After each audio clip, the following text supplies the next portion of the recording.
ನಿನ್ನಿಂದ ಬಾಳೆ ಬಿಟ್ಟರು ಬಿಟ್ಟೆ. ಹೌದಾ? ಅದು ಭಯಂಕರ ಜಾಗ್ರತೆ ಇದೆ ನಾನು ಈ ವರ್ಷ. ಏನ್ ಮಾಡೋಣ, ಯಾರು ನಿನಗದ ತಾಗುವವರೇ ಇಲ್ಲ. ಜೀವನಕ್ಕೆ ಇನ್ನು ಈಗ ಅಲ್ಲ, ಇವತ್ತಿನ ಎಷ್ಟು ವರ್ಷ ಹೋದ್ರು ನಿನಗದಕ್ಕೆ ಒಂದು ಕಲೆ ಬರ್ತದೆ ಅಂತ ಇಲ್ಲ. ಇವತ್ತಿನ ನೀ ಜಾಗ್ರತೆ ಬರೆಯ ನಿನಗೆ ಬೇಕಾದದ್ದು ಈಗ ಕೈ ತಟ್ಟಿ ಆಯ್ತಪ್ಪ, ನಿನ್ನನ್ನು ನಾನು ರಕ್ಷಿಸ್ತೇನೆ. ಇಲ್ಲಿ ಗಾಡಿ ಎಲ್ಲ ಹಾರಿ ಓಡಿ ಹೋದು ನೋಡಲ್ಲ ನೋಡಿ. ಎಂತ ಗಾಡಿ ಓಡಿಸು ಕೆಲಸ ಕೈ ತಟ್ಟಿ ಹೇಳೋದಿಲ್ಲ, ಬರೀ ನಿನ್ ಕೈ ತಟ್ಟಿ ಹೇಳೋದಲ್ವಾ? ನನ್ನ ಮೇಲೆ ಕೈ ಇಟ್ಟ. ನಿನ್ನ ಮೇಲ? ನನ್ನ ಕೈ ಮೇಲೆ. ನನ್ನ ಮೇಲೆ ಅಂತದೆ, ನನ್ನ ಮೇಲೆ ಕೈ ಇಡುದಲ್ಲಿ ಕಾಲಿಡುವ ಆಲೋಚನೆ ಇದ್ದೇನೆ. ಕೈ ಮೇಲೆ ಕೈ ಇಟ್ಟ ಸಾಕ್ಷ್ಯ ಕೊಟ್ಟು ಹೇಳಿದೆ. ಅದು ಅಗ್ನಿ ಸಾಕ್ಷಿ. ಈಗ ಅಗ್ನಿ ಸಾಕ್ಷಿ ಸುಳ್ಳು ಹೇಳಬಾರ್ದು. ಇವಾಗ 15 ವರ್ಷ ಇನ್ ಮೇಲೆ ಅಗ್ನಿ ಸಾಕ್ಷಿ. ಈಗ ಕೊಟ್ಟಿದ್ದಾರೆ.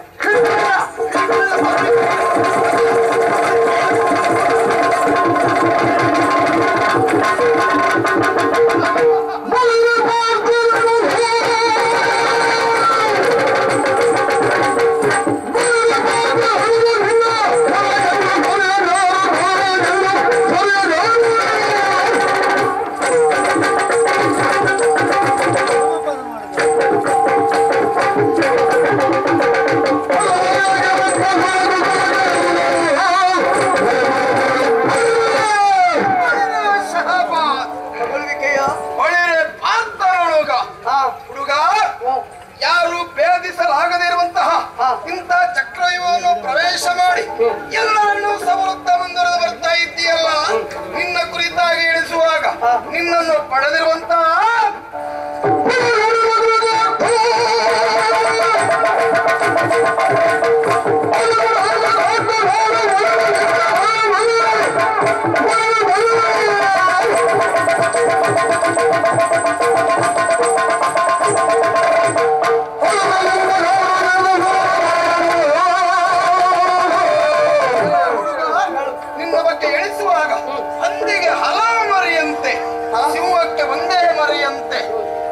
ನಿನ್ನನ್ನು ಪಡೆಯುವಂತಹ ಆ ಪಾರ್ಥ ಕೃತಾರ್ಥನಾದ ನನ್ನನ್ನು ಪಡೆದಂತಹ ನನ್ನಪ್ಪ ಕೃತಾರ್ಥನಾದ.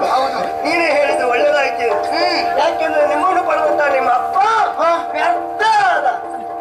ಆ ಕುರಿತಾಗಿ ನಮ್ಮ ಅಪ್ಪನೇ ಮಂಡೆ ಕಾಯಿಸ್ಕೊಳ್ಳಿಲ್ಲ. ನಿನಗೆ ಯಾಕೆ ಆ ಚಿಂತೆ? ಹೌದಪ್ಪ ಹುಡುಗ, ನಿಮ್ಮ ಅಪ್ಪನೇ ತಲೆ ಕಾಯಿಸಿಕೊಳ್ಳುವುದೇ ಆಗಿದ್ರೆ ಈಗ ಅಲ್ಲ, ನೀನು ಹುಟ್ಟಿದ ಆವಾಗಲೇ ಅವ ತಲೆ ಕಾಯಿಸಿಕೊಳ್ಬೇಕಿತ್ತು. ಹೇಳಿರಂತೆ ನೀನು ಹುಟ್ಟಿದಾಗ ನದಿಗಳೆಲ್ಲ ಹೂಳಿಟ್ಟುವಂತೆ ಉಲ್ಕಾಪಾತವಾಯ್ತಂತೆ. ಆವಾಗ ಹಿರಿಯವರೆಲ್ಲವರು ಹೇಳಿದ್ರು ಇದು ಅರಿಷ್ಟ ಪಿಂಡ, ಅದನ್ನ ಇಲ್ಲಿ ಇಟ್ಕೊಳ್ಬೇಡಿ ಅಂತ ಹೇಳಿದ್ರಂತೆ. ಹೌದಾ? ಅವರೆಲ್ಲ ಹೇಳಿದ್ರಂತ ನಮ್ಮನ್ನು ದೂರ ಮಾಡ್ಲಿಲ್ಲ, ಅಪ್ಪ ಇಟ್ಕೊಂಡಿದ್ದಾನೆ. ಅದೇನ್ ಮಾಡೋಣ, ಅವ ಕುರುಡ, ಅವನಿಗೇನು ಗೊತ್ತಿಲ್ಲ. ಅವ ಹುಟ್ಟು ಕುರುಡ, ನೀನು ಆ ಕುರುಡನ ಮಗ. ಏ ಹುಡುಗ, ಈ ಕ್ಷೇತ್ರದಲ್ಲಿ ನೀನು ಏನು ಪ್ರಯೋಜನ ಇಲ್ಲ. ಈ ಕ್ಷೇತ್ರ ನಿನಗೆ ಸರಿಯಲ್ಲ. ಸಾಯಬೇಡ, ನೀನಿನ್ನು ಅಣುಗ. ಯಾರು ಅಣುಗ? ಅಣುಗ ನೀನು ಅಣುಗ.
Oh